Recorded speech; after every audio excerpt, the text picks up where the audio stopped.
Eu vou mostrar uma imagem aqui, que é citada pelo Johnson, no livro Emergência, talvez vocês tenham referência, mas o particular aqui é que tu vê a coisa andando. Isso aqui é uma célula, ou seja, vocês estão vendo... Dá uma parede. Bom, tudo bem.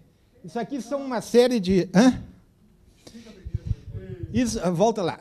Ou seja, isso é uma série, são organismos unicelulares, um funguinho unicelular, ele não tem nenhuma célulazinha a mais, portanto, não tem complexidade nenhuma. Ou seja, aqui existe, aqui estão vários. Ou seja, o que foi visto por cientistas há 30 anos, 40 anos atrás, é que havia um processo muito esquisito, que quando eles tinham necessidade, quando eles estavam numa situação difícil, eles passavam a ter um processo que era esse aí, ó, agora clica. Ou seja, vocês podem ver que os organismos estão se movendo. Eles começavam a se mover, iam se juntando, como vocês podem ver. Isso é um processo de sincronização, onde cada um tem a sua iniciativa, não tem um plano nenhum do que eles estão fazendo. Dá para ver aí? Olha lá, eles estão se agrupando. Ou seja, quando eles se agrupam, nas condições de dificuldade, eles vão gerar isso aí. Isso aqui é o organismo unicelular, já juntando com outros, já juntando com outros, já juntando com outros, já juntando com outros, até que ele vira uma plantinha. Ou seja, na realidade, a plantinha consegue se defender mais das dificuldades do ambiente do que aqueles organismos celulares. Então, eles se juntam para se defender. O mais interessante é que eles depois podem voltar a ser organismos unicelulares. Bota a imagem e deixa ela andando. Ou seja, na realidade, o que há aqui é um processo de sincronização, ou seja, um processo onde, a partir de uma determinada... O que existe de...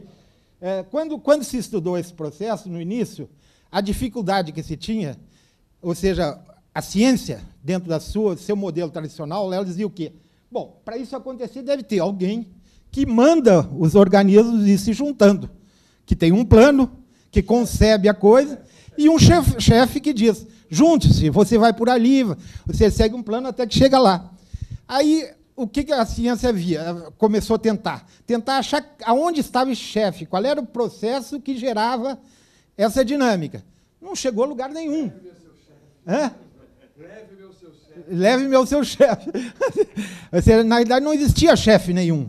Ou seja, depois de um tempo de pesquisa, descobriu que, quando iniciava o processo, se banhava toda a área de um líquidozinho, eu chamo caldinho. Tinha um caldinho que banhava toda a área. Aí se passou, a ciência que se colocou. Ou seja, quem é que dizia, ela descobriu que o chefe usava o procedimento de dizer para largarem o caldinho. Ela deu esse passo. Mas não se via nenhum processo, ou seja, tudo que se estudava, se via que o caldinho saía de cada um, ou seja, não saía de lugar nenhum. Então, o que fazia ele se juntar? Hoje, ou seja, a pesquisa chegou à conclusão que o que faz se juntar é um processo muito simples, que é o seguinte: quando bota no início, quando as células estão assim, ou seja, na realidade, o que elas fazem, perante a dificuldade, elas largam um caldinho. Cada uma larga o seu. E quando o meu caldinho se junta com outro, o que aconteceu? Se criou um processo de comunicação entre dois organismos. Então, quando o caldinho fica suficientemente abundante para marcar toda a coisa, permite cada célula dizer, eu vou para lá. E aí eu ouvi que tem gente indo para lá. Ou seja, na realidade, se criou um sistema de comunicação, uma rede, um sistema de comunicação, que permite os diferentes organismos se comunicar e eles mesmos chegar a se juntar. Isso é um processo biológico. Mas nós vemos isso acontecer no trânsito quando tem um engarrafamento. Ou seja, as pessoas vão descobrindo o caminhozinho por onde vão. Ou seja, nós vemos isso acontecer em Copacabana na virada de ano. Antigamente, quando se começou, primeiro vai dar problema, as pessoas vão se matar, botar 4 milhões de pessoas, 2 milhões de pessoas em Copacabana, toda uma série de fantasia, de problemas. Ou seja, se tentou, no início, ter um plano rígido de funcionamento e se chegou à conclusão que não precisava plano rígido nenhum, precisava algumas normas mínimas. O que é? Só entra de metrô e de ônibus, ou seja, o metrô entra de cada hora, ou seja, como é que sai. A partir dessas regras mínimas, deixa as pessoas, ou seja, se movimentar, que naturalmente elas vão se autodefender, ou seja, e não vão permitir que nesse meio apareça vândalos ou lá sei o quê. Então, ou seja, a fé que tu fala, ou seja, ela ganha uma consistência quando tu vê um processo desse a partir de uma célula, ou seja, de um organismo microcelular, ou seja, que não é nada, que não tem cabeça, que não tem memória, ou seja, e que consegue se organizar e criar uma certa emergência, criar algo novo que não existia antes, a partir da sua própria dinâmica individual, somada por um processo de emergência. É só para dar o exemplo visual. Mas diz aí o seguinte, por que não existe gestão de conteúdo? Hã? Que você isso é outra discussão. Não, mas eu quero essa discussão. Ou seja, é que, na realidade, ou seja, o que eu estudo, por exemplo, para chegar lá, ou seja, é que a comunicação, ela não é... Ou seja, nós trabalhamos com uma comunicação muito específica, é a comunicação de imprensa. É a comunicação que existia em sistemas simples. É a comunicação racional, onde as pessoas se comunicam através da construção de um modelo, de uma racionalidade, e, através da coesão que elas conseguem lá, elas entram em ação. Esse é o processo que nós conhecemos. Existe uma coisa que pode chamar os números mágicos. Existem números mágicos. Quem estuda complexidade vê que existem números mágicos. Por exemplo, ninguém consegue guardar mais do que 7 números aleatórios. Não consegue. Ou seja, se não tiver a relação de um número com o outro, ela não consegue, na memória, ter mais que 7. Tentem, vocês não vão conseguir. Quando botar o 8º, o primeiro desapareceu. Não consegue repetir. Por quê? Porque a possibilidade de relacionar esses números, ela passa a ser, com 7 números, passa a ser infinita. Então, tu não tem condições. Existe outro número mágico, só para dar alguns números, ou seja, mágicos, que é o número de pessoas que pode se relacionar.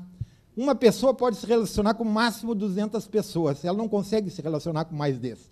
A partir daí, ela não consegue mais ter uma relação intersubjetiva com essas pessoas.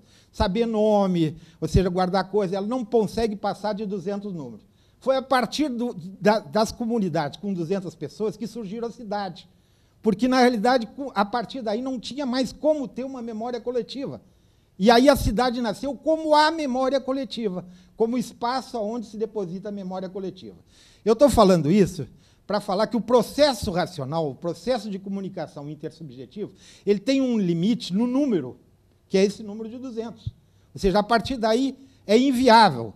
Então, nós não podemos hoje, com processos tipo internet, pensar a comunicação como era antigamente, como processo intelectual. A comunicação é um processo de sincronização, é um processo que não se restringe ao aspecto... Isso já acontece até com 5 pessoas. Quando você está falando, tem o gesto da pessoa, tem uma série de coisas, embora o verbo é o que mais aparece, o processo de comunicação já passa por um múltiplo de ações da pessoa, movimentos, gestos, ou seja, uma piscadinha de olho, ou seja, simplesmente olhar para o outro lado, que dá um sinal que aquilo não está sendo importante para ele. Ou seja, a comunicação passa por múltiplo, não passa pelo racional. Quando tu vai botar um bando de gente, aí não passa mesmo pelo racional. Aí nós somos capazes de pensar a comunicação como um processo que não é exclusivamente racional, ou seja, ou não temos possibilidade de pensar a comunicação. Isso aí é o processo da comunicação não racional. O que é o processo? É um processo de sincronização entre diferentes agentes, aonde cada um tem suas constrições. Eu tenho os meus limites, ele tem o dele, ou seja, eu quero uma coisa, ele quer o dele. Ou seja, então, o que há é um processo de negociação entre essas diferentes constrições, no sentido de construir algo comum, que não será igual a nenhum, será algo novo.